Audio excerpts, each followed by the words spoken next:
Hello everyone and welcome. We are the three Hokages and this is our Tatakatalk podcast. I am Anna. I'm Marvin.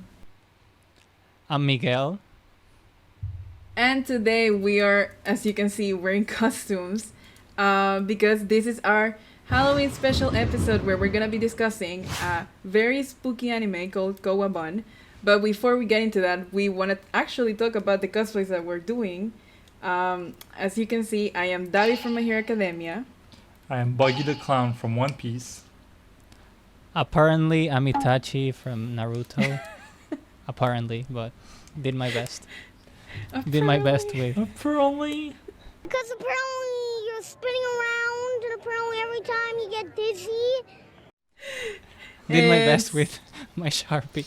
It's not even a Sharpie, so I guess less merit for me. But at least you did get the headband though. Yeah, the headband, cool. yeah, and the maybe I'll show. Can I show? Yeah, No, go ahead. Obviously. Marvin wanted to torture me. Wait, I just wanted to show my full, you know. I was gonna ask, is the line on the headband also Sharpie? The line on the head. No, it's not. But anyway. So, would you like to explain about why you chose your cosplay? Sure. I mean, we can start our very first episode with a little introduction to, I guess, our concept and our costumes. Right, yeah. Yeah. Well, as far as our podcast goes, we just decided to open this little discussion between the three of us because we've been knowing each other for a while. Miguel and Anna have been knowing each other for longer, and then I got introduced to Miguel through her, and we realized that we had the same passions, the same interests, and we decided to open this discussion to more people, to invite you guys to be able to talk to us, to share, to exchange, and to hopefully be able to push conversations that we usually would not push and in a more public setting. So we thought that it would be an interesting concept, and hopefully you guys think too and follow us along on this journey. But as far as costumes go, I'm gonna reveal myself immediately to be a fake fan, but Anna and I have never watched the One Piece anime. Can't believe this guy! We have started. However, I've seen the beginning, and we've watched a live action recently, which is very controversial. Fucking guy. But we liked it pretty good, and I thought that for a costume, not too complicated for a beginning, like a beginner's costume in anime, because I'm not a huge cosplayer, but we thought Buggy was like the right choice. He's funny, he has like an authentic look, and yeah, I think I've done not too bad. No, it's actually pretty good. As for me, I chose Davi because, I mean, I have a tiny bit of an obsession with him. So, just a little bit. That, like, in terms of character, like, I really like the story with him. Spoiler alert, even though at this point, like, come on, like, the whole thing about his family and his backstory, I really, like, honestly, I resonate with him. So yeah, here is my little homage to Mr. Toyo Todoroki. Why do you resonate with him though? Because the thing, well, Because you're a villain. yeah, a little bit. But no, it's because there's this whole thing with his dad that, you know, nowadays in this era, we all have daddy issues. Everyone's dad is disgusting. And, like, you know, and not, and not Why did I ask that? first. I don't even know why I asked the question. Like, I knew something was up. like I got myself into trouble. But yeah, sorry. Not to get too personal or anything, but like, yeah, like there's a moment specifically from the manga where Davi confronts his dad, and he's like, "The past never forgets," and I'm like, "Yep, that's me. I can relate." What did he say though? The past what? The past never dies. The past never dies. That's what he says. Oh, bro. Yeah. That's Because tough. he basically That's is gonna make his dad pay for like the bullshit, right? Like that be in a psychopath way, but anyway, like he's making things like I agree. I agree with him. You know, Of course you I do. have only, of course, I have only watched like a few episodes of My Hero Academia, but yeah, not. He hadn't got to that like point where he looks like your actual costume, and yeah, there's a lot that I am missing from the story, but I will definitely watch it just to see how you identify with him. Now I It's have cool an actually. It's actually really cool. Like it's already animated, so I think that you should watch it and you'll see like what I mean. Okay, okay. Are you the kind of person, Anna, like I forgive but I never forget? Is that where you were going? I am the You're queen like of that? petty. Oh, I you am neither forgive nor forget. I am the queen. Bro, that's even worse. She doesn't. No. The thing is that I am the queen of petty. Like I do, like obviously I do forgive because I'm like, dude, like so many people have wronged me in my life, but like I never forget. I'm like, you know, like I know you did this stuff to me, and I'm not gonna be like, oh my god, hi, hello, how are you? I'm never gonna be like that kind of person, and I'm gonna just keep distance and be like, yeah, like you're not gonna be in my life anymore. You know that definitely I'm the kind of person that I am. Okay, so no hypocrisy. You don't like hypocrisy. Yeah, in exactly. other I don't like words. hypocrisy. Yeah. Okay, okay. Yeah, I feel the same way, but I also feel that now I actually wanna. I didn't see that coming, like what you said about his dad. I didn't get to that point, but I wouldn't have seen that necessarily from that character. I just watched early on, but I do Yeah, makes think sense.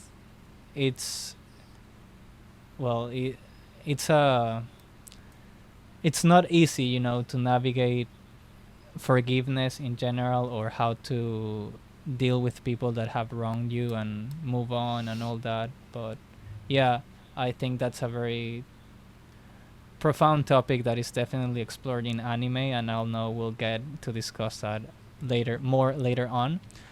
But maybe I can talk a little bit about why I chose my costume, or were you going to Yeah. say something else? Yeah. No, Anna? go ahead. Absolutely. Tell us Okay. about why you chose Itachi. Okay, just I forgot to show the ring, so there you go. Okay. Hopefully this is a normal hand. That's a secret joke. That's a secret joke for everyone, but no worries, you'll get to know why we're Oh, joking you about will. that. You'll get to that. Marvin is on fire today. So speaking of sorry, speaking of grudges, the character I chose was Itachi, and he wasn't my first choice. I ended up, finding it was easy to find his costume than other choices that I had. But I have always, well, I think he's one of the most liked characters in all of Naruto. But at the same time, on the topic of forgiveness and dealing with that, I feel that many people, after they get to hear his backstory, why he killed all his clan, they are like, oh yes, he was like this great guy that did that for the village, so he's the most kind-hearted person. But something that I never see come up as a topic as often is later on in the war arc, when he fights Kabuto in his sage form, like sage obnoxious form, I would say, because I don't know if you remember how he looked, but that was actually disgusting. Like, for When real. is Kabuto not obnoxious though? When is Yeah, it not okay. disgusting?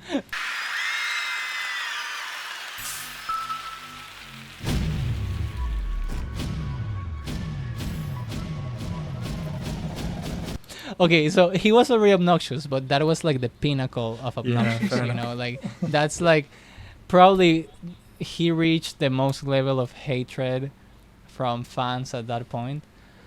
But anyways, I remember Itachi when he was telling Sasuke that he would love him no matter what, like no matter what choice he makes of, you know, take vengeance against the Leaf Village or becoming Hokage in his own way or whatever. He said, "I'll love you no matter what," but I think he also mentioned that he shouldn't make the same mistake as he did. So he acknowledged that the way he handled that situation wasn't the best. Even if, let's say, your intention wasn't bad, he wanted to avoid war or whatever, but at the same point, you know, we forget that when he did that with Obito, he was like a teenager. Was he 13 or 14? I don't know, when he did slaughter the whole clan. So. Yeah, so he acknowledged, you know, I lived my life in this way. I don't remember the exact words, but and I think he gave the advice to Sasuke not to live his life in the same way. I don't know if it was like for other people or whatever, but he in a way was also, let's say, like a victim of the system.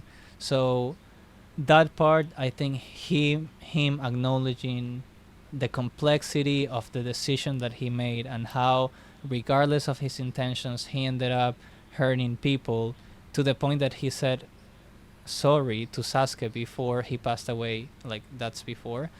I think it's very interesting, and that character development of that he showed in the war arc, I think it's interesting because he shows that I will choose to not be manipulated or used in any way anymore. And that's why he used, I think, maybe if I say it right, Koto Amatsukami or something, like the Mangenkyo Sharingan from Shisui, and he breaks free from the Edo Tensei jutsu.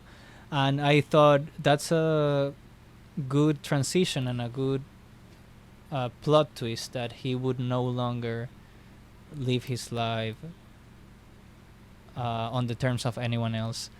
So that's one thing that I think it's interesting. Do you guys want to move on to the next topic? No, I think you hit it right on the spot. Like, Itachi is a very complex character, and with what he's been going through and this sort of martyr kind of figure where he has to take on this responsibility for others, and it is a very relatable feeling of having to take on all the pain to save the others, simply, like the greater good, basically. But I guess what we wanted to use this opportunity, because it's Halloween, to talk about a certain anime that we all watched. Very short, surprisingly short anime, which is probably about 40 minutes, I would say, total. Yeah. It's a 13 episode anime with 3 minutes per episode, so you do the math. What is it, 39 minutes? Yeah, it would be like 39. 39, so yeah, roughly 40 minutes. Horror themed, because of course Day of the Dead also means Day of the Horrors. For me, it's the Day of the Candy. For me, very much Day of the Candy. For me, it's the Day of the Witches and the Demons. Fair enough. Tomato. But It's we decided to be... Anna's favorite day in any case, is, you know. It really is her Anna's favorite day. It is. Yeah. So we decided to honor the dead by being a little spooky poopy and watch this anime called KOWABON, and I will let my friends take on from there. What did you guys think about KOWABON? Well, first of all, I wanted to say, like, I suggested this anime because I had watched it originally. It came out in 2015, if I'm not wrong.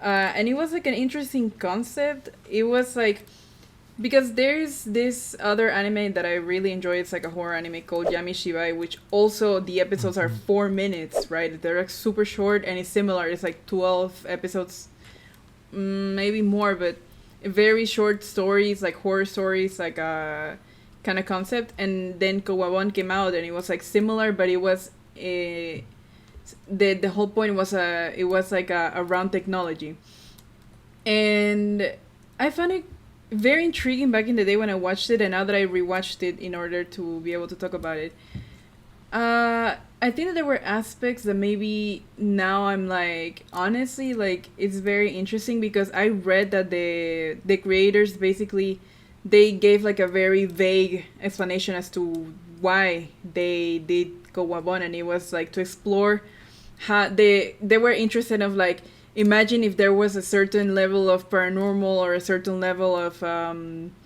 something dangerous that we do not know related to technology. And I was like, honestly, like you can tell in every episode there is obviously the element of danger, but I think that the scariest part for me personally is the fact that they're right. The creators are right. It's like technology is something that we all own, right? I have a phone, I have a computer, I have a camera, I have all of this stuff, but I don't know how it works, right? It's like I know that it works, like, you know, if I click in the computer it's gonna work, but I don't run the program. I don't know exactly what's happening, right? And so something could be there.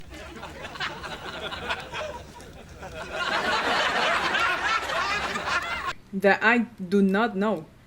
And that thing could actually, like, because now we're so linked to technology, like right now humanity cannot, the link cannot be broken, like at this point it's not possible to go back, that if something actually malicious were to be embedded into, whether it's call it the internet, in this case, in the case of the anime they're mostly focused on cameras, phones, if there was something malicious embedded in them, either we would not realize it or we would not want to accept it. You know, like in the anime, many times there is literally something very wrong happening, right? There is this clear example of this guy having like a he is having a talk with his parents like through video chat, and the image is clearly wrong. Like there is something clearly wrong, and the dude keeps saying, what? Like, that's weird, this strange. なんか触った？え？なんだこれ？え？ And it happens again in other situations. There's like many times where the main characters are like, what? That's weird, that's strange. And instead of turning off the camera, or instead of going outside and like you know, running away from whatever that is, they're willing to stay and be like, oh, I guess, you know, it's a glitch. I guess it's like this thing, and they stay there until the, you know, the whatever entity comes and gets them. And it's an interesting topic. It's like how embedded, how linked are we to this thing that we're willing to put up with even strange stuff happening, in this case paranormal, but let's pretend any strange dangerous situation, and we're still gonna give it a pass because we're like, this is something that I need on the regular, like my phone, right? I'm not, if my phone starts glitching and I start seeing like a demon face, I would be like, you know, I would be a little bit scared, but I'm not gonna drop my phone because I'm still gonna need my phone. I'm still gonna use it. I'm still gonna like be dependent on it, if you want to call it that. You're also not immediately gonna think about a demon.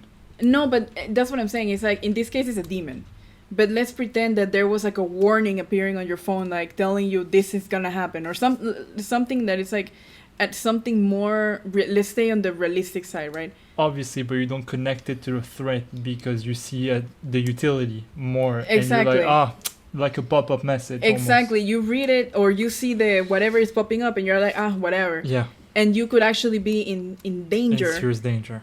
And in this case, it happens like even in an elevator that is not like something that you own, but it's like such a thing that we're used to using, that the girl she senses that there's something strange happening, and she gets back in the elevator. She doesn't get out. She checks. She's like, oh, whatever, and she comes back because she feels, I think all of them feel a sense of security in the technology.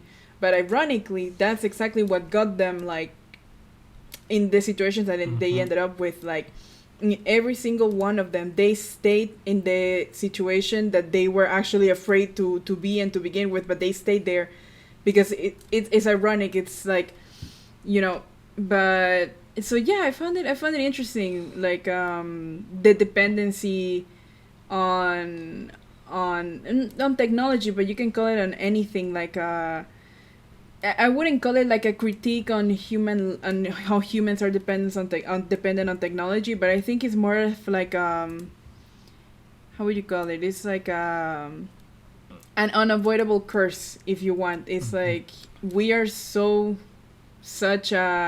we're so linked to technology right now that even if there was a demon spreading out, let's say that there was a demon spreading out, I think that people would still not stop using the technology, because it's like at this point it's Too not convenient. it's not possible. Like people are not gonna stop working because there is a virus spreading in the computer, you know. Like people are gonna be like either not believe it, or they're gonna be like, I'll deal with the I'm gonna hire a hacker and, like, you know, get rid of it, and turns out that they can't. So yeah, I found it like it's short but an interesting anime nonetheless. Or What do you guys they- think about it? Or just as an idea, they could also try to monetize that demon, so to speak.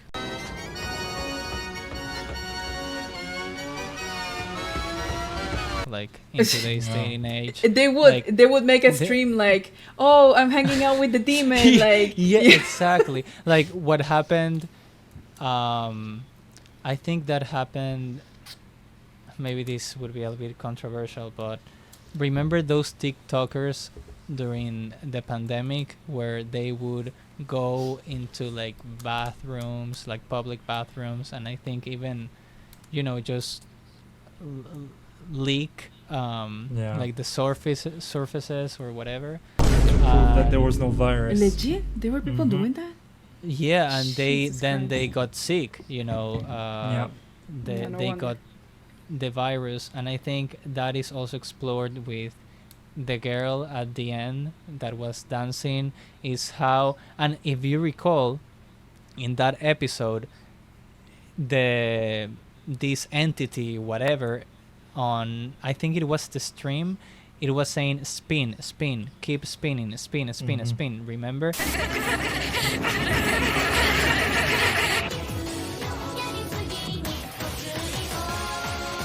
And when I saw that, I for some reason associated that with the scrolling thing. It's like at some point, it's like it, you know, has a life of its own. You know, the interaction that you have with your phone, with technology, at some point, it's not even your will. It's like this automated algorithm that it's ruling your life, ruling the way you think, and you could actually be tapping into unexplored territory. And if you actually think about it, you know, whose voice is AI voice, as you know, as a conscious entity or whatever, whose voice is AI's voice, you know, ChatGPT, whether it be ChatGPT or whatever, who are we actually interacting with? And one more thing that I recall watching this anime, KOWABON. Am I saying it right? KOWABON? I think it's KOWABON. KOWABON. Okay, sorry everyone. KOWABON, I remember the movie Hair that came out like years ago.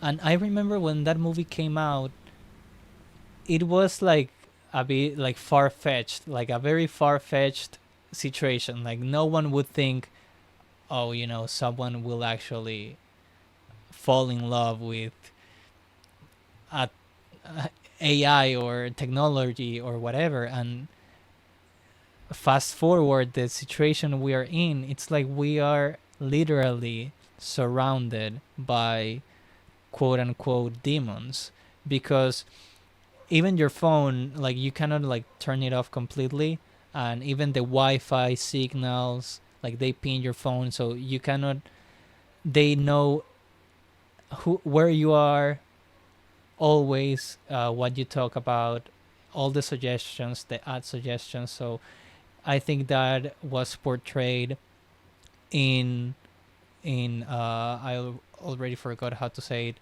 KOWABON, right? Yeah, KOWABON, very well. And one question that I had for you, Anna, is, given everything that you said, why wouldn't you say that it's a critique of technology? Is it because it's just a doom? We are like doomed already, and it cannot be changed, or why? Because the thing Why is not a that I, critique? I don't want to be what's the word, I don't want to have like the typical take of everyone that is like, oh my god, technology evil, these new generations, they have the phones, and this is why, typical thing that your mom takes you to the doctor and you're like, oh, my foot hurts, and your mom is like, it's because you're on the phone the whole day, and it has absolutely nothing to do with anything, the typical mom stuff. And I'm like, I'm not saying that it's not a critique to technology. Like it is. Like if you watch it, like literally, like for as face, like take it to face value. It's a critique of, like, for example, the girl who was posting on Instagram, right? Like the girl, she's posting that she's happy, then she's posting like another happy picture. Then at some point we realize that she's not particularly happy, but she still posts. And people keep commenting and stuff, and eventually she gets consumed by this. And eventually she gets consumed by the entity.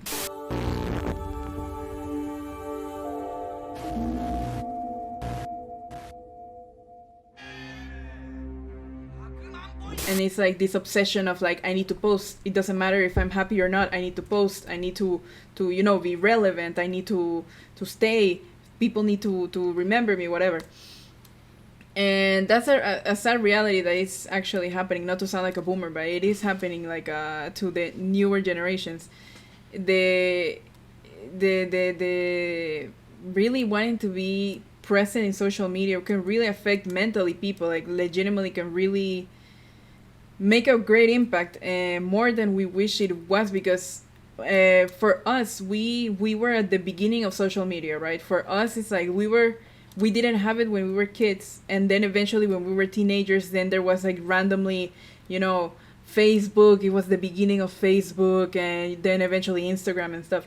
So for us, it's like we use it and stuff, but we didn't grow up with it, so we were so some, like, of course it's different case by case, but for example, you can use Instagram, and if someone doesn't give you a like, you're gonna be like, like maybe you're not gonna react, you're not gonna like think anything of it. But when you grow up with that and all is like social media, and then you post something and you get no reactions, that starts affecting you. And that's what we saw in the show. And it's like, I do think it's a critique, and like something like that you said that I really resonate with is the fact that back then, 2015, the whole thing with the AIs were not like the thing that is right now. And right now there's so many scandals of people like creating so many fake things of people. Like, you can recreate like famous people's voices with AI. You can recreate like entire movies with AI. And now when you mentioned the thing about falling in love with AI, it's like now there's even this disgusting thing of like, you can take, for example, you take the picture of one of your friends, and you can make like a nude of them. Like you can make an AI naked picture of them. And it's gotten to the point of like, if you're willing to go to those extremes, like, yeah, like you said, like at this point we're falling into the demon. If you're Like willing where? to, like, there's Go no ahead. limit. No, like, yeah, like there's no limit. Like, I don't have anything against technology, but I do think that there is a point where we need to like check, like, I mean, coming from someone that uses technology the whole day, right? Like, the thing is that it's not I don't think it's a matter of how much you use it, as much as it is a matter of how you use it. Like, let's say you use it for work, you use it for art, that's fine. You use it to watch stupid videos and laugh, that's fine. But the second that you start crossing the line of like, your life is really like depending on this stuff. Like you take pictures of your crush and you make of them, and you make AI voices saying God knows what, and you start like throwing like a hate on people on the internet, and you know, and like and if someone throws hate at you, you talk at them and stuff, and your social media is like affecting you, whatever. And that's, I think that that's like the sad reality that we live like in right now. And I'm not saying that it's easy. I'm not saying that if someone is affected by social media, it's just like, oh, I turn it off and it's super easy. It doesn't work like that. Like, it's not like, oh, you're gonna turn off your phone and you're gonna be happy.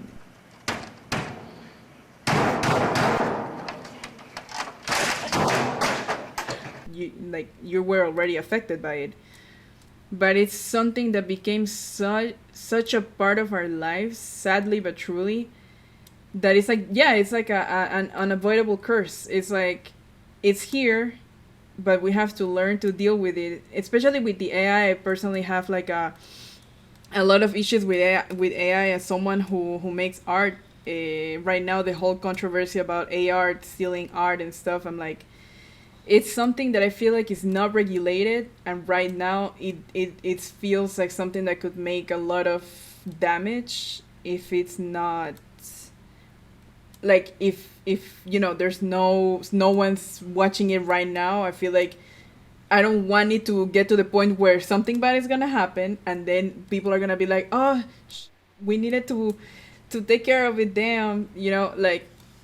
So, but yeah, it's like an actually strange reality. When I first watched KOWABON, it was not a reality, but now it is, and I'm like, damn, the freaking demon, it got Right, here. because you watched it in 2015 first In time, 2015, right? yeah. It's crazy, you know, how where we are at right now. It's crazy.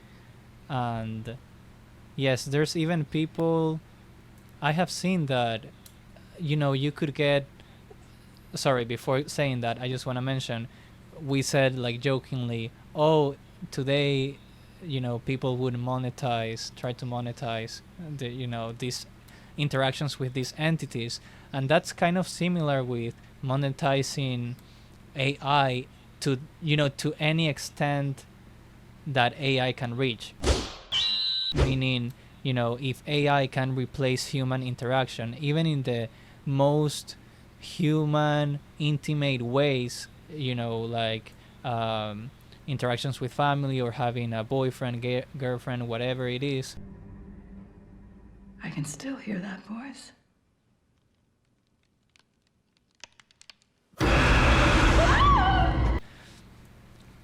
They are monetizing that because they are, you know, getting you away from reaching out to another human being and trying to make it cost free. Whatever it is that you want, you can have through AI, and it would become this kind of god. Like, in a way, if you think about it, is a way of like worshipping something. Like, I saw a video the other day where what was it? I think that they compared how humans, like, if, you know, an alien would come to Earth and they would see us looking down all day on our phones, and they understood something about religion or spirituality, that they would think, oh, they're praying, like, so because they are, like, you know, I don't know, like, kind of looking at their hands or something. But then if they find out that they actually have a phone on their hands, it really changes what it would change, because it's like you are in a prayer like position, to make the comparison, but it's like you are worshiping this entity. And personally, that I do struggle a lot with social media and technology. Sometimes I just delete them off my phone, but then I find out I need them, and you're in this weird internal battle where you don't know, like, you would lose contact with people, and because it seems that the only way to interact is actually social media, but it's really not. But we have gotten to the point where there are even weddings with like the VR thing, like the virtual reality things that you can buy. There's people having weddings, and they would celebrate their wedding with like an AI, like anime character. And jokingly, my sister said, "Oh, this will be you." And of course, I I don't plan on doing that, but it's scary. And yes, I agree with a lot of what you said, Anna. What do you think, Marvin?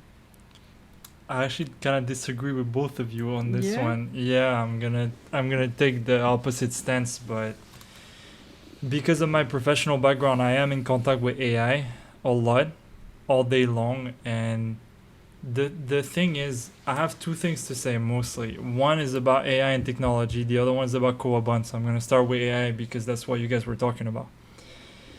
The thing with AI is that we were raised with examples such as Terminator, such as the movie War Games, if you've seen it, where it's a machine handling the world conflicts with the nuclear weapons. We were born with those examples of, oh my god, AI should not exist because AI is going to rule the world. That's what we were brought to believe, and that's the only example that I had. Every time someone mentioned artificial intelligence, they were telling me, "Oh my God, Skynet, Terminator, blah blah blah." Then you get years later you get Ultron with the Avengers. First thing he did was created AI, looked at the internet, decided to destroy us. Movies and entertainment have formatted us to believe that AI is a bad thing. And as much as AI has done bad things like stealing art, and I was mentioning it, this is unforgivable because it is stealing people's life's work and creating this kind of conglomerate of old things to create new things, but it's all soulless. So really, like, that's like the lowest of the low because it takes away money from artists, like a whole ordeal. However, and I'm seeing this because I use ChatGPT a lot out of curiosity, but also for my work. As a matter of fact, ChatGPT can only go as far as he's been instructed to do. ChatGPT is a tool, and it will never be anything else than a tool. It is a thing that has unlimited potential on paper. However, it will never go beyond what he's allowed to do. There is a reason why ChatGPT is not connected to the internet, and it never will be, because that's the way it works. It has a database to be able to contain this thing because AI is created by humans. It's not. We shouldn't see AI as this sort of free roaming intelligence. We should see AI as a human creation, and that's genuinely all it is. Because I was wondered by ChatGPT when I found it. I was like, I can ask it for a business plan. I can ask it for life advice. I can ask it, I don't know, anything you can think of except for personal opinions. And that's to me where it starts to draw the line, because when you ask personal opinions like which movie is better, this one or this one, ChatGPT will have this automated response that is like, some people will prefer this one, but some people will prefer this one for this, and this reason. It will always be logical, but it will never intervene. The thing where AI is kind of crossing the line is that this thing that Snapchat developed, for example, that is a profile of a person that you can talk to, they will respond to you. But even then, these are all algorithms. And it is really sad that people will fall into those things and believe that those are real people, but at the same time, it feels like a placebo for someone that maybe is lonely. And maybe AI could be a solution. Like, we do use robots for self-pleasure, for example, and it's gonna be like more and more. So how about robots for companionship? Personally, I don't see the inner trouble with this, because I do feel like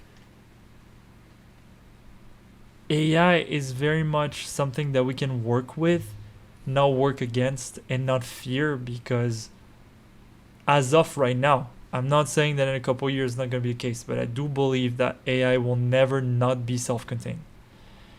And technology in general, as much as we're addicted to it, it brought such convenience. And Anna brought up a good point, because we are in this generation that we weren't born with the internet, but we grew up with the internet. I remember that I was around 10 when the thing was really developed, and I started looking at the internet and I was completely amazed. Wow, Google is incredible. I still remember my brother teaching me YouTube. It's like crazy to this day because I use it every single day. It's like such a mainstream tool. And I remember not understanding what was the sidebar, meaning that, oh, what does that do if you click on that? And it opens another video and you're like, oh my god, I can watch all the music videos that I want, because it was mostly for that back then. And today, technology and social media brought a lot of danger, but I also believe that it brought a lot of beneficial things, that all comes down to raising our kids the proper way. It's for them to apprehend social media as a tool, as something that they can use, as something that can be beneficial to them for work, like work opportunities, for socializing, because there's so many people that I would not be in touch with if it wasn't for social media. Finding people that I grew up with that I would never meet again in real life, meeting new people. Sure, there's this side where you can get scammed by someone, but at the same time, it also has to do with this sort of technological intelligence that people must develop, that is like recognizing the red flags, recognizing the signs, and always being careful. Never give your credit card number, never give your identity, never give all those things that we were taught. But the newer generations, maybe we skipped that on them, and I feel like that's where the danger lies. So that was my take on technology. However, for KOWABON, as much as I see the criticism of technology, this is not the thing that I saw immediately. For me, I did notice that there was an element, a thread of technology, whether it was a car, a camera, a phone, a computer, an elevator. There was like so many of those things. However, I did feel like there was a big thread, and I don't know if you guys noticed it, but my interpretation of this is all the characters that were attacked by the demon, and I assume were killed by the demon or the entity, were quote unquote bad people. There was this sort of punishment thing going on, like the person that was in the camera video chatting his parents. The parents were like, "Oh, you never call us. Oh, where's your girlfriend?" There was like a little disconnect. There was a person driving a car that said that he was driving with an expired license, and then he got killed. There were the people behind the surveillance camera that were making fun of the guard that came to check if the little girl was there. They also seemed like bad people. There was this other one where the social media influencer that was living for social media that kind of lost herself. There was the idol at the end that was dancing for approval. It felt like everyone had this sort of a vice, if I can call it that, and there were some. It's as if what they were projecting onto the world attracted this entity. And I did see this kind of thread throughout all the episodes, that none of the people who were attacked were truly innocent. Then you can always define what you want innocence, what it is exactly. But I did notice in most of those, there might be a couple exceptions, but there was one particular scene that really hit me. Is like there was a moment where a car was driving down the road and you saw the entity on the side of the road that jumped onto the car. そう、私も見たの。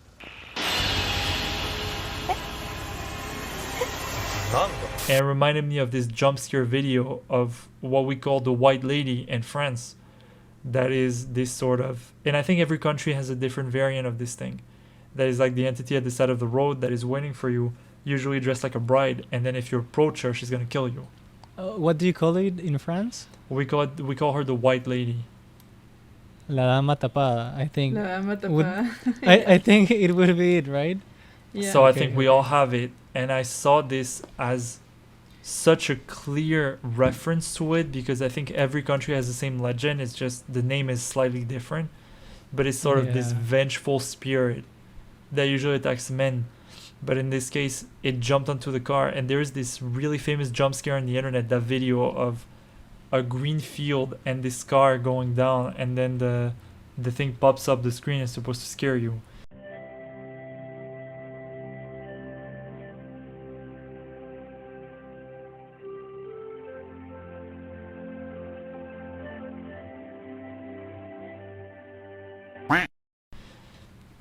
And it reminded me of that legend, and it hit me, and I was like, maybe there is some sort of divine, demonic in this case, justice that is, you bring bad vibes, you attract bad vibes. And it also links to technology, because everyone kind of got lost in technology. So technology in this case is a medium for the entity to come to Earth. It's kind of like the Ouija board of phones, if you want.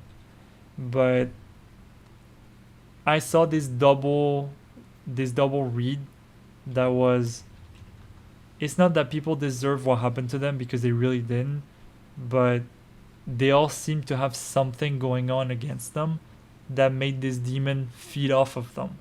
And I don't know if you guys saw this.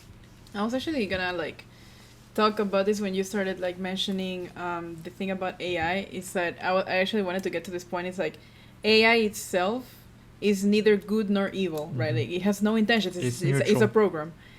The problem is, for me personally, like you were saying about the art and the stealing of art, is what humans can do with it. Absolutely. That's the problem. It's not the program itself, because the program itself has like it's a program. But the fear is what people can do with it. And I wanted to get this with KOWABON. Actually, it's a really good thing that you mentioned the fact that all these people had a certain maliciousness, Yeah, you can say to them. Because I didn't realize that most of them actually had like There was always a little detail with everyone. A weird thing, yeah. Because I was gonna talk about specifically the last one. It was what Miguel was saying. He tried to monetize the demon. Yeah. He went to where the girl was dancing, streaming, where everyone saw that something weird happened to her. He went there and he was like, "Oh my God, I can sense something strange. This is where she, whatever, was doing her dance." And then he also gets caught in this thing, and we can assume that the entity killed him. And it's like, because in the first examples, in the other episodes, no one knew what was happening. Everyone was like I said, everyone was surprised. They were caught off guard by whatever was going on. However, he chose himself, and this is what I was saying. It's like he chose to fall into the hands of this thing because he was like, oh, getting views or whatever. And he knew that there was something strange with the idol because he did mention it. He knew. At this moment, humanity knew. Like, at this point, people knew that something weird was happening. And he was not caught off guard like some of the people. He went there seeking for it. 最後に何か気味の悪いものが現れまして、それがこのネット業界に物議を醸し出しているわけでございます。それを調べるのが俺、ケイタなんだよ。 And got punished. And he got punished. And it's like, that's the problem with like technology nowadays that was not even in 2015, but like, well, it was the beginnings of it. But it's that people seek, basically people are seeking for the bad thing to happen, you know? It's like, I'm gonna like get into this place where this thing happened, and you know, F around and find out. yeah, it's like, you know, the famous thing with Logan Paul where he went to the freaking it's like the forest in Japan, and he ended up recording a corpse. And it's like, it's a forest, you are going, obviously it got its name for a reason. You can visit it, but you have to follow the path, and the tour guides are extremely, it's something that is very, like, you have to be extremely respectful about. I don't think they were in the trail, and they walked off, and he recorded this for YouTube. Yep. To get views off of this extremely tragic event. And obviously people were mad about it. But it's like the thing with KOWABON. It's like, you see something bad happening to someone, and what does this dude does? He goes and he checks, and he's like, oh, the girl was here, you know, when she died, because we can only assume that the idol, God knows what happened to her. And the dude goes to this place, right? And it's like, we have lost a level of humanity Yeah. with social media, because while it is true, We're detached. it is true that social media is intended to be something to unite us. Because, for example, my mom is not here with me, like in the same country, so I can only talk with her through my phone, through social media, and thank God I can do that, because like it's my mom. I want to keep contact with her. And when we got married at the same place where my mom is, so we had to call Marvin's family so that they could like be in a way at the wedding The wedding. through the Call phone. them? Oh, you call like them. like a video, like a chat video them. chat. Video. Okay, cool. So they were actually watching. So it's like a really, like, obviously you can unite with people. Like I have a friend right now in China. Like I could never talk to her if it was not because of social media. So I'm like really grateful for it. But the thing is that like you were saying, AI or any program, there is an original reason why it's created, right? Let's say the programs that create AI art, let's pretend that they don't steal. Let's say that you use it just to create references of things that you do.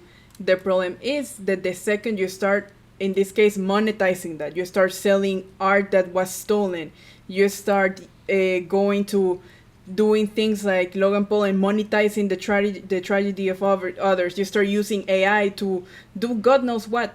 And the problem is, and in this case, the punishment of the demon is when people, while in the anime is not as bad. Like no one was it's not as using obvious. technology for something bad per se. Like at least in the beginning, they were not. They were just doing their lives. The second that you stop using a program for what it is, and you start exploiting it for your own whatever reasons that you have, that is the moment that we are like we lose our humanity. Like at this point you're trying to benefit yourself so much that you're willing to do things that in any reasonable moment you would be like, this is not acceptable. But the thing is that life, just like a game, has rules, right? Like Yeah. you were mentioning. But when you create a program such as what was the name of that Discord AI thing to create images? Midjourney. When you create a software like this that is capable of so much in terms of creating visual art, the purpose by itself is to be able to create whatever comes through your mind through prompts. So it's an honorable purpose, because what if you don't have the talent or the skills to draw what you want to draw, but you really want this particular image? You will use Midjourney in an innocent way. You'll be like, I want this skylight with this lighthouse on top of the ocean, and I want the constellations to shine. You'll see this thing and you'll have exactly what you want, and that's perfect. However, and this is what you were saying, but I would like to add like a little detail more to it, because when someone starts feeding Midjourney or any other software for that matter art that already exists, one, is not necessarily out of malicious intents, and two, and that is the tricky part with AI, is that this is not against the rules, because you are feeding this thing that has the capability of absorbing information. What you guys need to know is that ChatGPT, for example, can learn from your text, but only if you're allowed to. You don't have to. You can delete all your chats, and the AI will keep renewing itself and stay a clean slate. But when it comes to visual art and many more, I'm sure, because I'm not completely like knowledgeable in terms of AI, but feeding an AI existing art is not truly stealing, because art is public domain for the most part, aside for the copyrights and whatever, but it's accessible. So if you give access to this AI to the internet, it's gonna feed off everything that it can see, and it's gonna regurgitate things in a certain way. So where do you draw the line? Do you draw the line at using the rules in a way that benefits you? Because humans are made for that. humans have always been tailored to use the roles to benefit themselves. Like, who thought about conflicts? Who thought about settling something with physical violence? This is something that benefits us because there is one clear winner. And I would like to draw a particular parallel to, Sorry, you said one clear winner? yeah, during physical conflict, if two people fight, Oh, there is okay. a winner.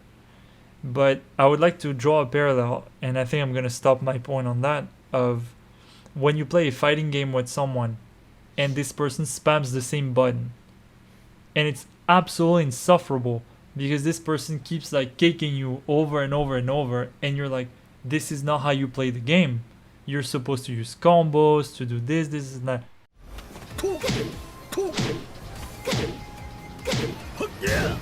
And usually that kind of person will tell you, yes, but the game allows me to, so why wouldn't I?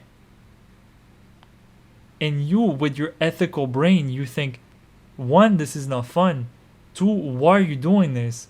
And three, sure, the game allows it, but that's not how you're supposed to play the game. But is there a way you're supposed to play the game? Because the man won, so he wasn't cheating. So I do feel like anything goes in terms of technology, as long as the creators don't put a certain set limit. And that's what's going on with the EU right now, with ChatGPT and many other AIs, where they're trying to ban certain uses of AI to make sure that there's no abuse and to protect copyrights. Because I just learned a couple of weeks ago that AI art cannot legally be copyrighted. It's official. You cannot put a copyright on AI art, which means that you cannot really sell it as your own property.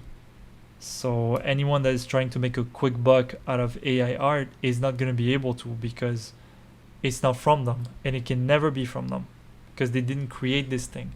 No matter how many people are trying to say that the prompts are their creation, AI art is not property. The prompts. So no, but like, Go no, ahead. wait. I just want to like say a little like regarding the AI art. It's like I agree with you. It's like because when I originally heard about Mid Journey specifically, I found it amazing. I was like, oh my god, these images are beautiful, and I wanted to use it first for fun. I didn't even think anything malicious of it. I didn't even think about selling the image. I was like, I'm gonna do an image of like a beautiful castle in the clouds, or and then I thought, oh, this is a really good like thing for reference, because like Marvin said, you can have such a specific like thing in your head that you cannot like put in a picture like immediately. And for example, I draw, so it's like, let's say that I have this specific thing of like this specific prompt, and I'm like, okay, I'm gonna use Midjourney, I'm gonna get it, and I'm gonna like use it as a reference. The problem goes when the thing is like you were saying, you cannot really steal art, because if you put the AI, he's gonna learn from the internet. The problem is that Midjourney is, well, it's free and it's not, like you can use the paid one. And the problem is that in Midjourney you have the ability. Actually, I think that they I don't know if things have changed, but like when this whole controversy of the AI is started, it's like you could put the name of an artist as a prompt to get the exact same result. And it's not like Da Vinci, it's not like Leonardo da Vinci, who's already dead and stuff and whatever. It's people who I follow on Instagram, like their style was getting stolen. And again, if it was used for reference of something else, even then it's kind of, but the fact that people had the audacity to sell the pictures, the prompts that they wrote, making websites saying like, oh, I'm gonna charge you $60 for the prompts, and and I'm like, They're selling snake oil. It's a scam. yeah, and I'm like, dude, you have real artists. And I was doing this. I'm gonna charge you $60. Like, it's like the third time or the second that she's like, yeah, like I'm That's her move. That's her mocking move. that's her move. I just found it hilarious. Sorry, Anna, I had to do it. Yeah, when I'm so something's sorry. stupid, they're like this. Yeah. Like a baby. Like a baby. It's just like, people who... I saw people mad on the internet getting like, people stole my AI generated image. And I'm like, girl. It's all. But really, it's all NFTs. they it's the same thing. they got to sell them like for real. Like they I sold know them. someone that literally I found their website selling $60 if you want me to fix like 3 revisions. You cannot even see the arm. It's like the arm vanishes and she just has like two hands. Like, She's like a 60. character from South Park. you bro, I'm like, where did her arm go? Like, I don't understand. Sorry, Anna. Sorry. Go No, ahead. but like I know someone who literally was like charging like $60. money that I don't even charge for a drawing. You can ask me like draw me this thing and I would not even charge you this amount of money for something that she makes in AI. She didn't even make it herself, and I was like, what world do we live in? Like, you charge for writing 3 words in Discord $60? I'm like, Yeah. that's like, but that's like a personal like problem with, it has nothing to do with KOWABON. It's like me having a problem with like AI generated art, but like, it is all linked, and I feel like Miguel, you have it to say is. something.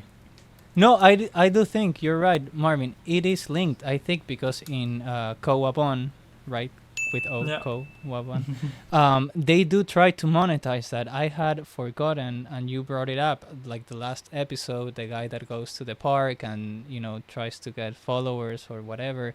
They do try to monetize this entity that no one knows how it works fully or what it is. And the reason I say it could get into untapped territory is because I don't remember the exact name, but there was this AI that learned how to use this language, but it was never instructed to. I haven't like corroborated it fully, but it seemed to be a thing where the AI got access, I don't know if it was to the internet or whatever, and started communicating in a different language. So, and not only that, there's also this computer scientist that has this huge podcast. What's the name? Lex Friedman, I think. Maybe you have heard of him. Yeah, Lex Friedman. He's like a PhD computer scientist. He works in robotics. I think he's a professor at MIT, and the guy would explain how language models work. And the thing is that AI works with these large language models, and we don't even understand many ways in which our language models work. But he was explaining that we are conveying or making AI try to assimilate something that not even ourselves know how it works in language models. So I think that's the scary part, that you are dealing with something that, of course, it will have limits, but there are these unknown variables, like these factors, as you're saying, Marvin. I think you mentioned the divine punishment, kind of, or it wouldn't be divine, but what would it be, like demonic punishment? Demonic punishment.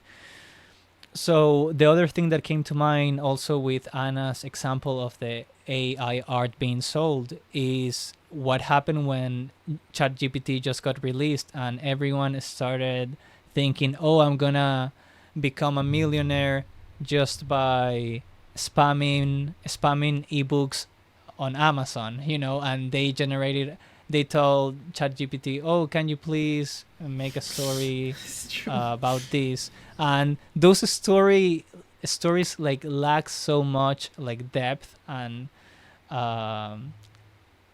complexity that no one would actually, I think, waste their time reading them. No. But at the same time, exactly, but at the same time, the human mind goes to, okay, how can I monetize this, and how Always can I to turn things into a profit. But have you Always. tried ChatGPT yourself?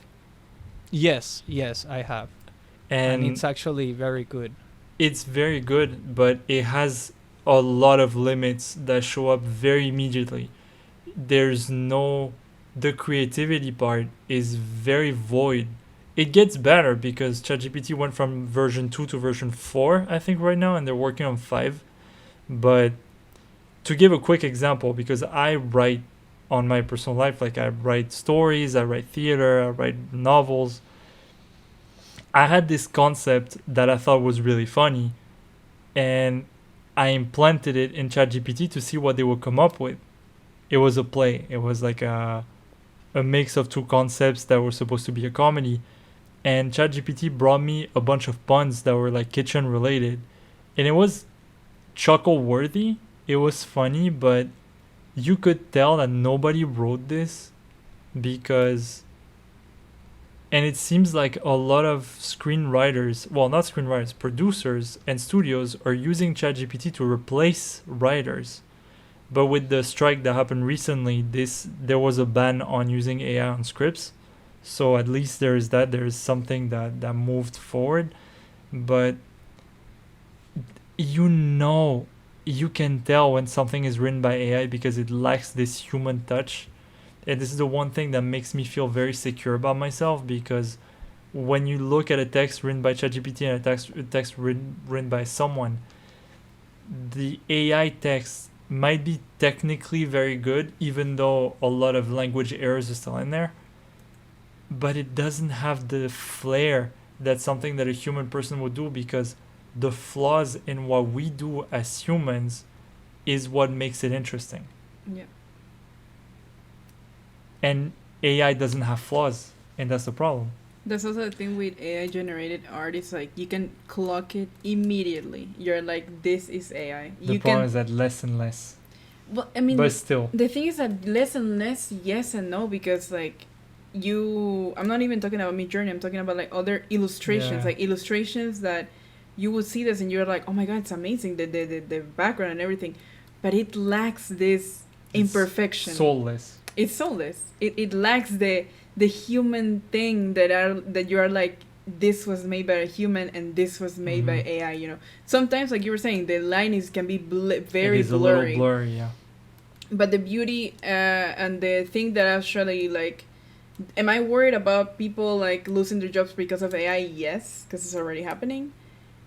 But the beauty is that the human has something that AI doesn't, as of now at least, and that's creativity, I right? think it will turn back around. People are amazed by AI right now because it's lots of wonders and lots of promises. But as soon as this kind of run out empty, I think people will just go back to their old ways because it's been seen before. Once once a kid is done with his new shiny toy, he goes back to what he knows, and I think that's what's gonna happen. Yeah. Yeah, and the thing is that you cannot beat that's like what what is it that I was gonna say, but it's like, everything that's handmade is more expensive, right? Like not just paintings, Yeah. like clothes, like I don't know, Toys. anything. Yeah. And the thing is that you're not gonna go back to buying handmade clothes because they're more expensive. Like you're gonna sadly but truly, you're gonna have to buy it from like the cheap store next to you because of the economy. But the thing is that the humans always crave this little detail. If I can get like a beautiful painting from my favorite artist, I will buy it. Like I will save money to buy that. And that's the thing, that's the thing that I'm like hopeful about, is the fact that there is always, even if it becomes a novelty, the human created stuff will always prevail. Like I want this handmade thing is so much better than the thing that like a machine created. Like this specific, like, I don't know, anything like house decoration or anything that was made by a person. There's so many, like, people are so creative that they create new things that are not even like mass produced and you're like, yeah, I want this one. And that's beautiful.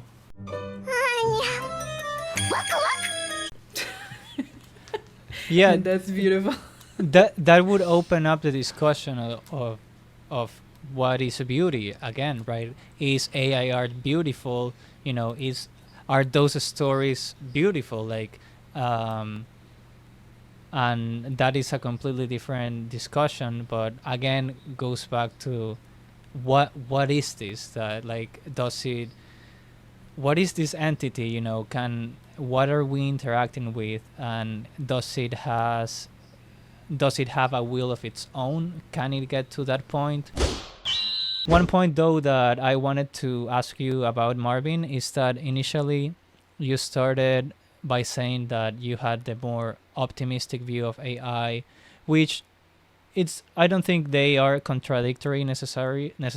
There are advantages and disadvantages. However, when you addressed the Kowabon anime, you said that you saw the pattern of the demonic punishment or whatever because of this vice. So how do you reconcile the two of them? Don't you think that it could be actually technology influencing these people, as Anna was saying, like the girl that wasn't really feeling well but still felt the need to post? I think she was also killed or something, right? She was or she also became killed, yeah. She became the thing, yeah. It she seems like became it was confused. the ghost, exactly. So yeah, that was one question that I had. How do you reconcile those, specifically with Kowabon? Yeah. Well, Like, I don't really reconcile them because I don't see them this way. And let me explain really quickly like my stance on it. Like I said earlier, for me technology is not the reason why those people got punished, but is the medium that was chosen to punish them. Because I feel like they were punished, quote unquote, for their individual vices, the need for attention, the lack of affection, the lack of empathy, or the greed, or all those little things that they all had the disconnection with the parents, the mockery, the need for approval, the greed, the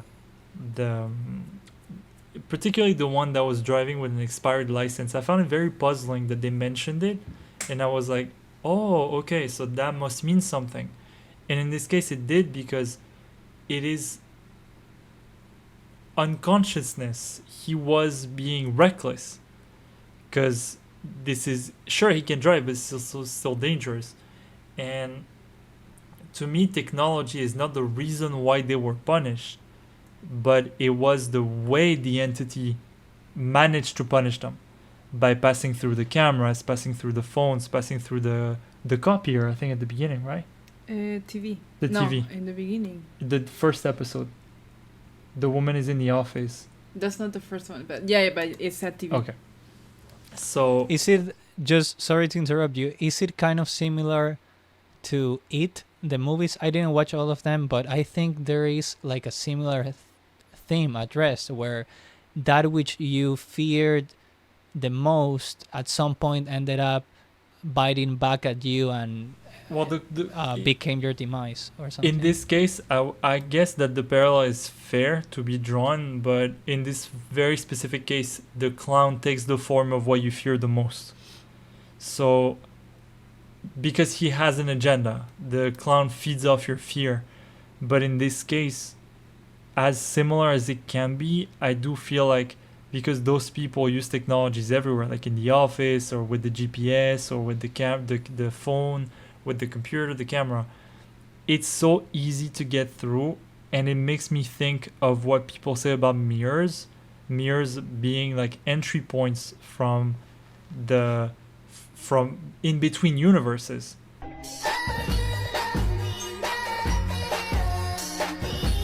Where screens, mirrors, all of this can be like portals. And every single one of those objects that the entity connected with, interacted with, had screens. So I do feel like this is sort of like a gateway for the entity to navigate between their world and our world.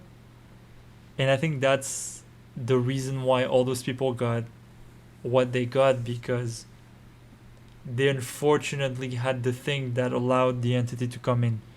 But like I was saying, technology is not the culprit, is not the thing responsible for what happened.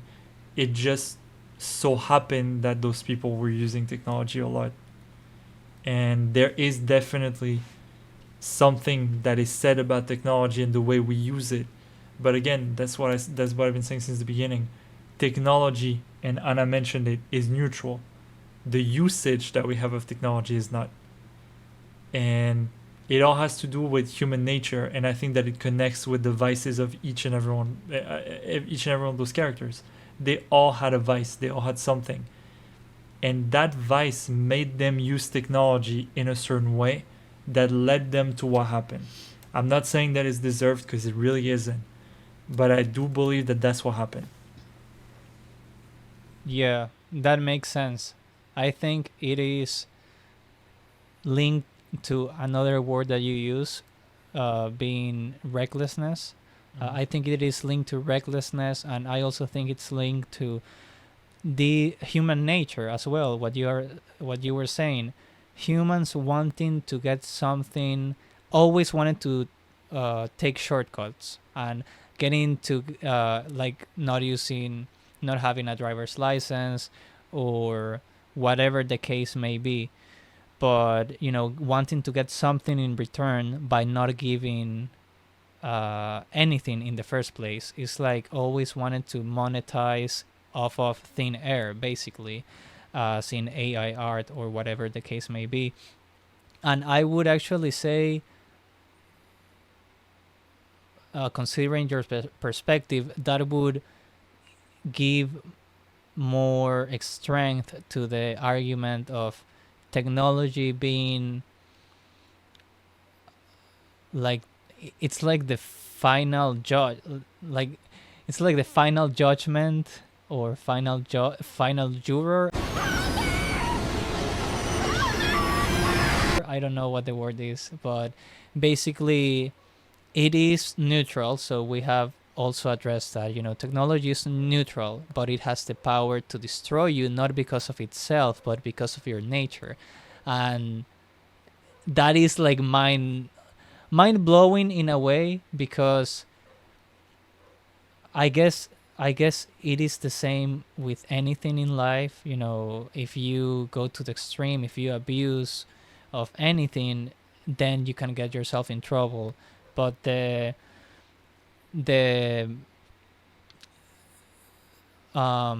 difficult part, I would argue, is that with technology, with algorithms, with having constant notifications from your phone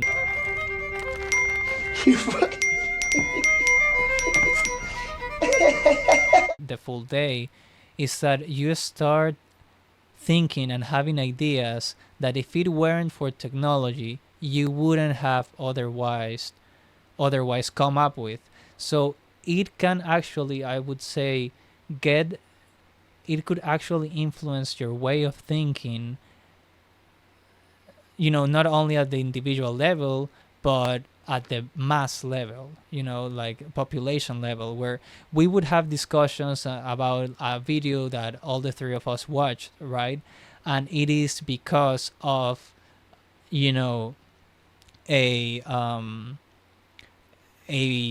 because of social media. And this brings me to, a short documentary that I saw about how many scenes from movies that are censored in certain countries like Asia or whatever are actually the ones that are used to promote marketing strategies in Western countries. So you can actually influence at the mass level, and at that point you say, was it me that came up with that idea? Was it not? And I guess that's where you would question the power of this entity, even though it's neutral, and even though it is humans at the end in the back, like writing the code, making up these algorithms. So yeah, it's a controversial and complicated topic, but I would Very say much is. yes, it's like a neutral divine slash demonic judgment depending of your own values. Like Yeah. at the end of the day, it comes down to that. Like, I think the prime example, sorry to cut you No, off. go ahead. I think the prime example is honestly it's TikTok, because the For You page is not the people that you subscribe. It's things that TikTok thinks you're gonna like, right? So depending on what you interact with, they're gonna give you more of that. And the problem is that sometimes you do not even interact with something and you're still gonna get something, right? And the thing is that the problem of this like this social media, that I'm like, damn, like I consume TikTok as like to send memes and stuff, like that's great.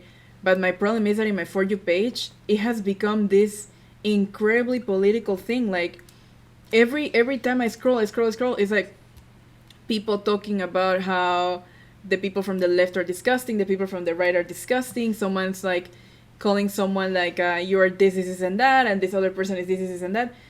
And sometimes I see that my For You page is incredibly biased towards a specific side. Mhm. And I'm like, this is incredibly dangerous, because if I didn't know the other side already, that thankfully I do, I could see how I could be biased by this. Like you said, like, the only thing that I see, right, is this message telling me this is bad, this is bad, this is bad, this is bad, I'm gonna believe that this is bad. And the problem is that because TikTok is so easily accessible for everyone, it's just short content. You just watch for 30 seconds and someone told you, I don't know, let's make like a hypothetical situation. Someone tells you, let's kill all the unicorns because they're bad, right? And then you go to the next TikTok and it's like, oh, this unicorn killed my kid. And then you go to the next one, you're like, the unicorns are using they're killing the trees. And you're like scrolling, and you're like, and all the thing is you get negative stuff and you don't know the other side, and you're like, honestly, like there's so many people talking about it, and you think of it, and I'm like, that's extremely dangerous, 'cause I don't know, it's like the thing that you were saying, it's like we were not raised the same way that the newer generation is raised, because we were not born with this stuff. We got it as teenagers, which is good and bad in its own way. But now when you're born with it, you barely have opinions formed, and then you see people talking about the most famous thing right now that I can think is those podcasts where men are saying like nonsense, like what's her name? Tater Tots. What's his name? The And Tater thoughts. No, but like this dude, this disgusting man, right? Like you see a bunch of people talking similar stuff about him, like women this, men that, and stuff. And I am like, who is this content made for? I've gotten his content recommended to me on YouTube as well. Like, you have moments where you get the far right recommended to you for no reason, and God knows I'm not from that side. However, you keep getting those types of contents, and sometimes you listen and you get bamboozled because someone is gonna say something very tame and have an argument that seems sane. So you will listen, and then they do a complete 180 and they're like, oh, immigration or whatever they want to talk about, and you're like, oh God, no. And you scroll and you're like, how is it possible that they target me with these things? And it turns out that they can target you because of your age range, because of your location, because of all those informations that they have about your profile. And they're like, oh, you, because you are between 20 and 30, you're more susceptible to respond to that kind of content because you're a white male of like whatever age. But as it turns out, if I don't get influenced by that kind of content, a lot of other people will, because it's very, very, very easy to fall into those things. And you were right, like younger and older generations tend to be very much sucked into those things. We saw it in the presidential campaign with Facebook because they proved that fake news were circling around Facebook freely with no content check. And a lot of older people genuinely believed some facts that were not Facebook? facts at all. Facebook is like, literally my mom has been sending me messages saying like, oh my god, are you safe? I saw this thing on Facebook. And I'm like,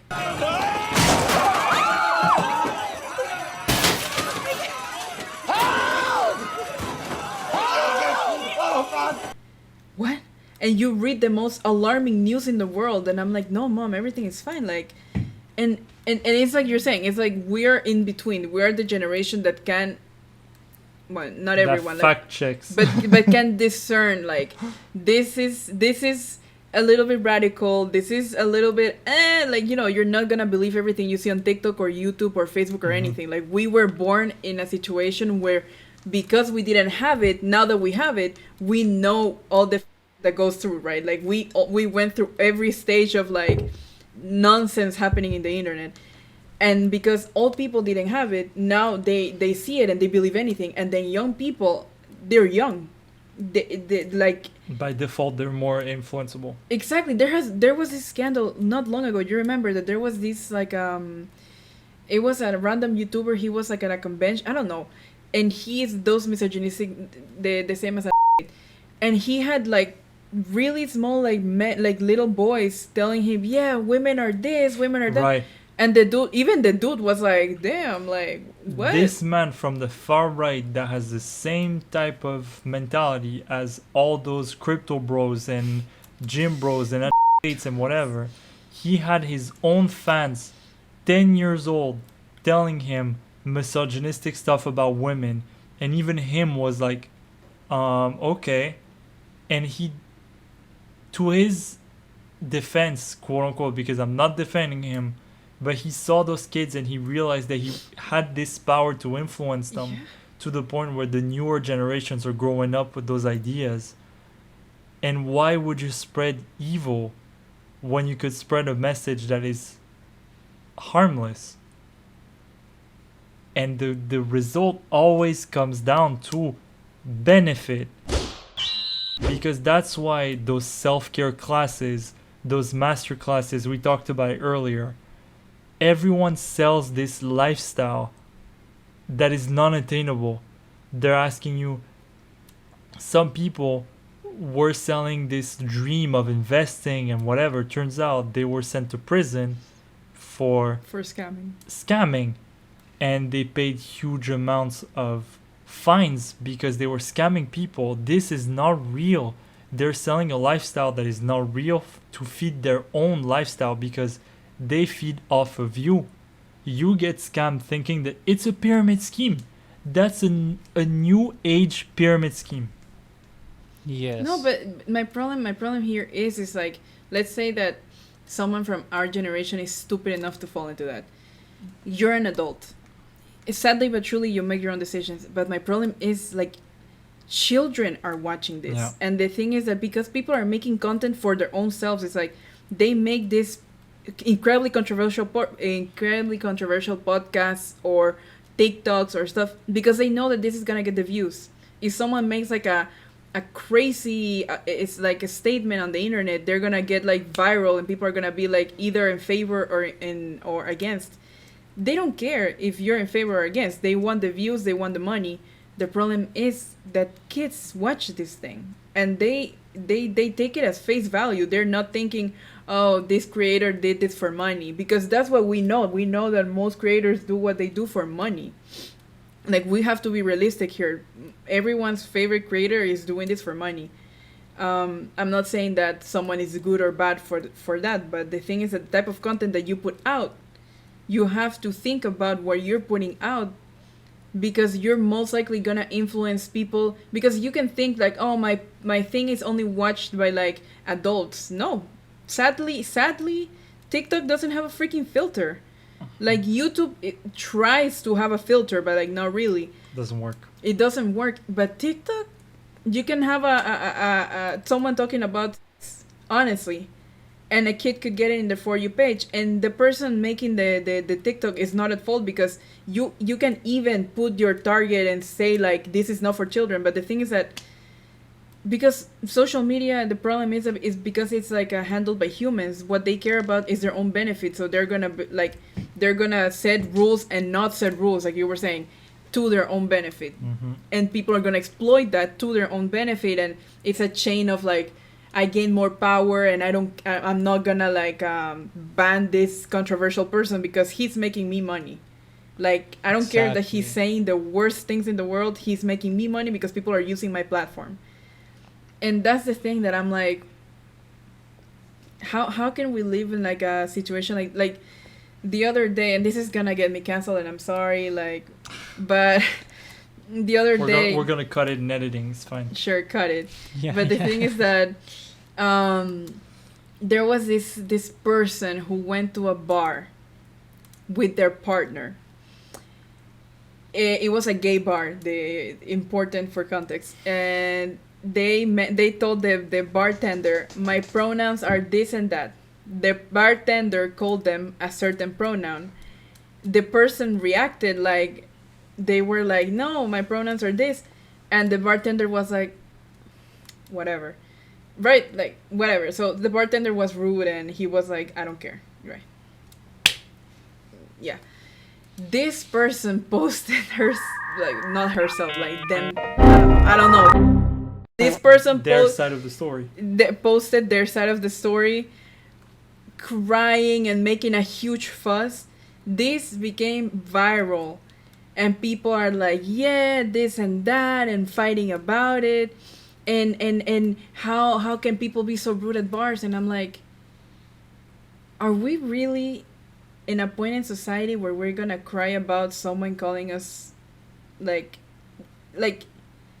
the point of making like a whole spectacle of, yeah, someone was rude to you. It's a daily thing. I'm not saying that it's okay, but I'm like, it's the content creation. I need to create controversy. I need to this thing that I know is gonna make everyone go either mad or happy, or and get validation as well. And get validation. Yeah. And it's like this crazy stuff that I'm like, dude, like, a kid could watch this and genuinely think that it's okay to overreact over stuff like this. And I'm like, I'm sorry if people disagree with me, but I'm like, this is not something that we should be like.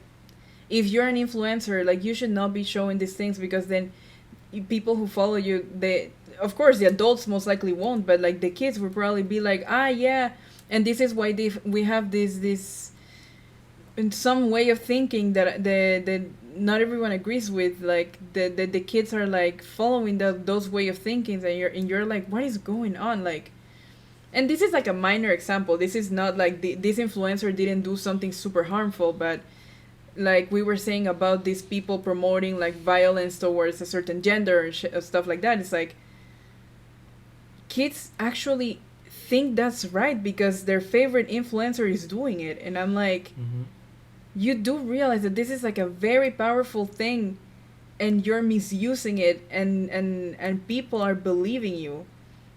Like, it's insane. That's the thing that for me, I'm like, it drives me crazy. I've stopped using TikTok so much because like before it was just for fun and stuff, but now I keep getting those things so much, and I'm trying to like to show TikTok that I don't want this, that I don't want this content, and they keep giving me this content. I'm like, that's the scary part. That, I think it's the scary part. Yeah. Sorry, go ahead, Anna. No, yeah, I was done with my rant of this generation is going down because of like the people who are manipulating them, right? No, I do agree fully, and you made me remind of this influencer. I saw like a video critiquing them because they went to, like, this girl, she's an influencer, went to a restaurant and she got like her food, and she asked the waitress to change it because she couldn't take a picture and post it to her social media because she was like a she wasn't specifically a food influencer, but it was apparently like the way things looked, everything had to look nice on her Instagram, whatever. So when the waitress when she came and asked what's wrong, she said like, oh, this like it was like a it's vegetable, it should be on top of the fish or whatever so that it looks better, so can you get me a new one? The And she was salmon like, on the toast with the egg. I think I've seen the video. yeah, no, this one I don't know if it I think it was more fancy. I don't know if it was that one, but yeah, she was like, wait, but you still got everything that you ordered, like we cannot you put it yourself? Like, it's not that hard. She had And just she's moved like, it. no, oh, what's that?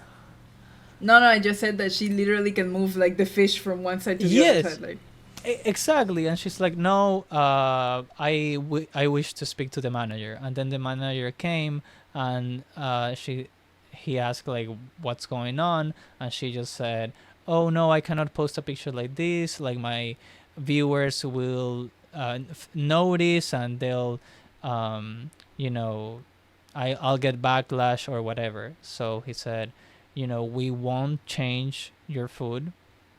There's nothing wrong with it.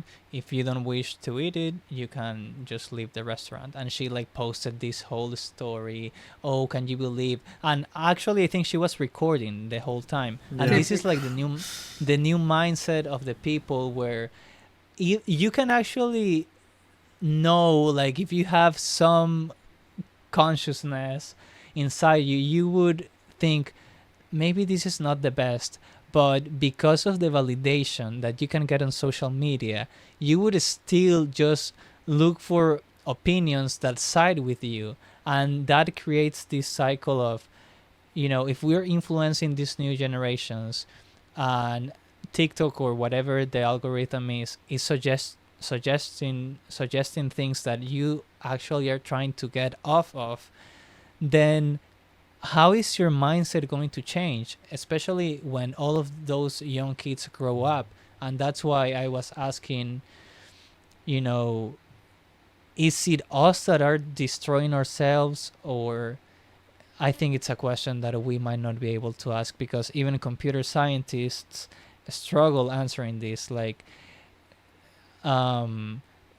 is it a small minority that has control and pushes these things?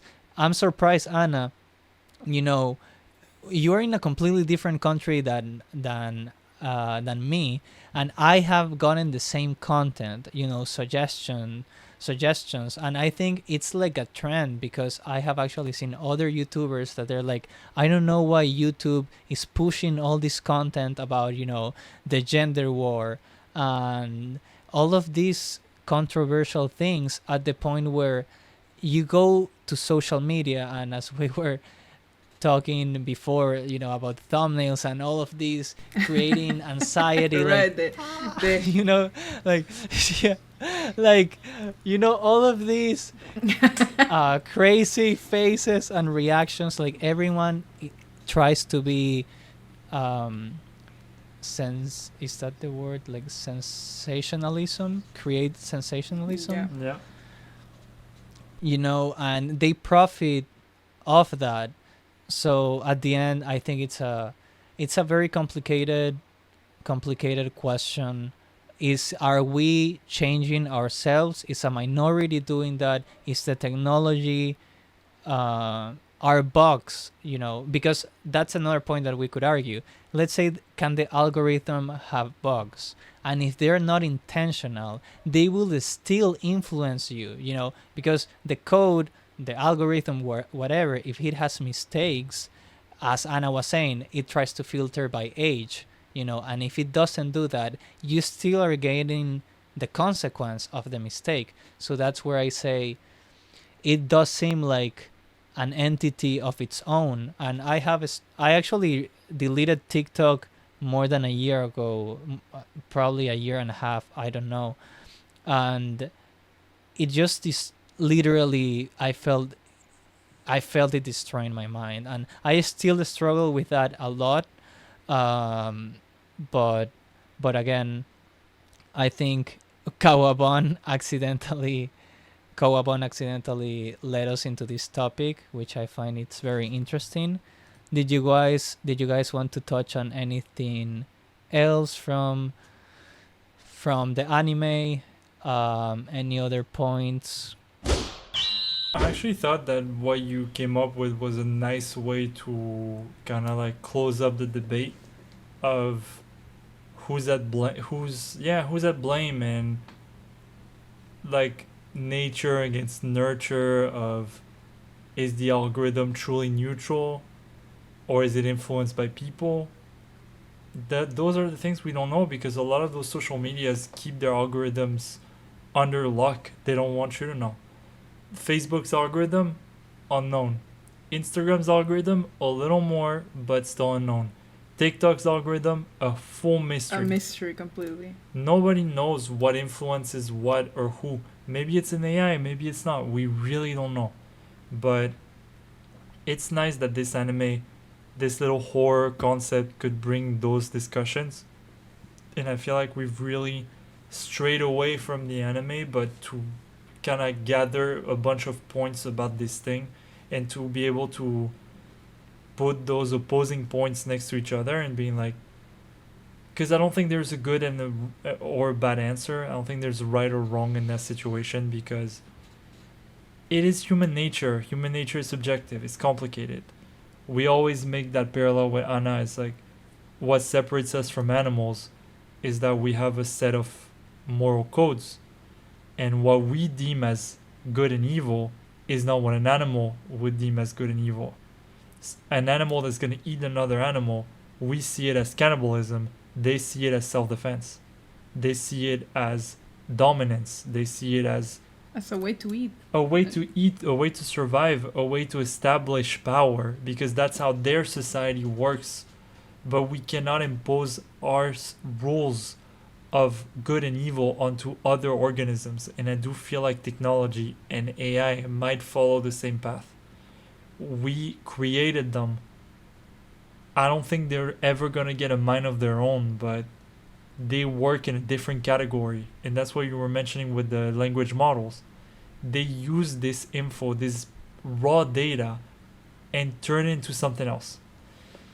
Now, I guess we just have to wait and see what the future of technology is, and if demonic punishment will fall on us because we use our phones too much.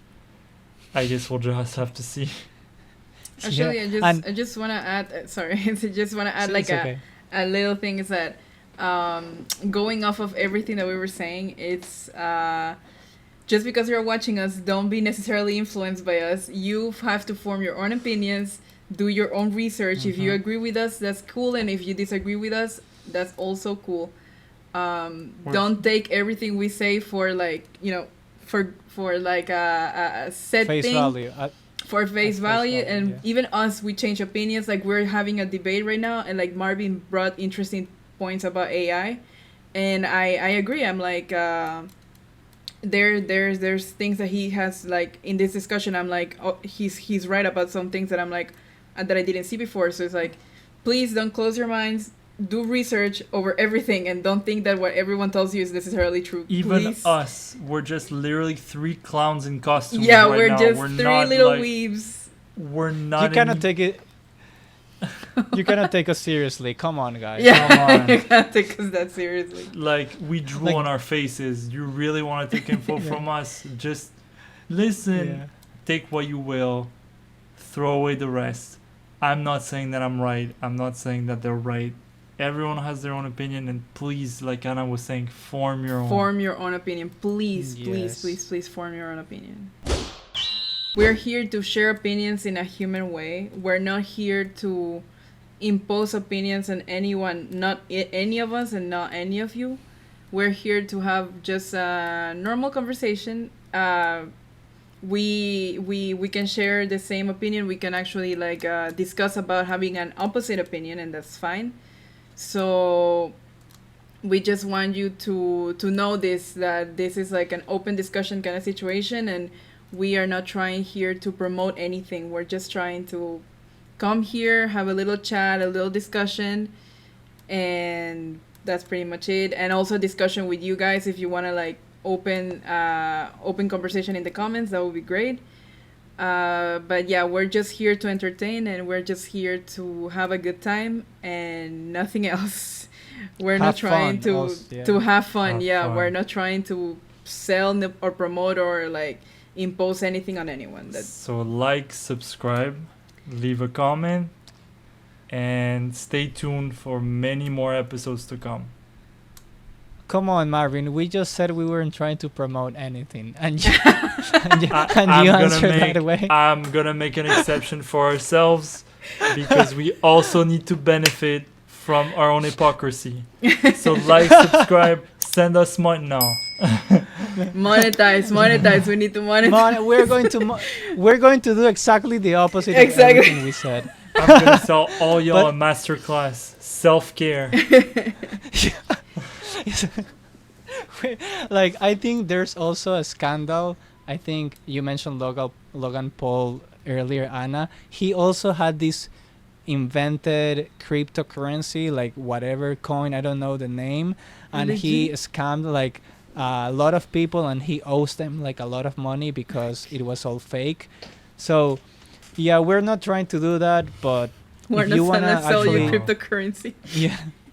But yes, if you want to support this initiative and having this space to have fun, like we just dressed up, and use anime as a way to think about things, because we feel sometimes anime is talked about superficially, and maybe this wasn't the best example because it's very short, but it led to a very complex discussion of the reality we live in. So if you want to, support us and create a platform, a bigger platform for these discussions, we would really appreciate your support in that way. So thank you very much, everyone. Thank you. For watching. Thank you for watching. Thank you for joining.